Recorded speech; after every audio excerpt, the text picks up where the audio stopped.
మతపిచ్చ అనేటటువంటిది ఎంత ఉన్మాదంగా మారుతుందనడానికి సాక్ష్యం కాశ్మీర్లో జరిగినటువంటి ఒక సంఘటన.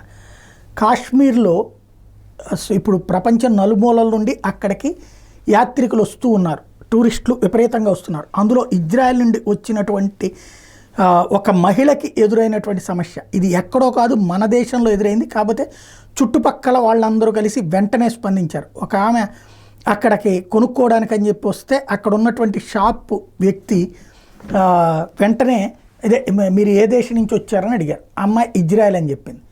ఇజ్రాయెల్ యాత్రికురాలు అక్కడికి వచ్చింది, టూరిస్టు వస్తే వెంటనే లైట్లు ఆఫ్ చేసేసి మీకు అమ్మము అంటూ తీవ్ర స్థాయిలో బెదిరించాడు అతను. ఇజ్రాయెల్కి మీకు అమ్మం, మీరు అట్లాంటి వాళ్ళు ఇట్లాంటి వాళ్ళు అని పెద్ద పెద్ద కేకలు వేశాడు.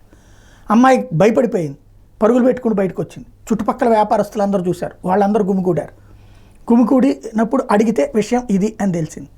వాళ్ళందరూ మందలించారు, వాళ్ళు సేమ్ మతమే కానీ వ్యాపారంలాగా సాగాలి, ఇజ్రాయెల్ వ్యవహారాలు వీటిట్లో ఏంటి అంటూ మందలించి ఆ అబ్బాయి చేత క్షమాపణ చెప్పించారు. కానీ ఎంత మతపిచ్చ అక్కడ ఉంది అన్నటువంటిది ఇక్కడ అర్థం కావాల్సిన అంశం.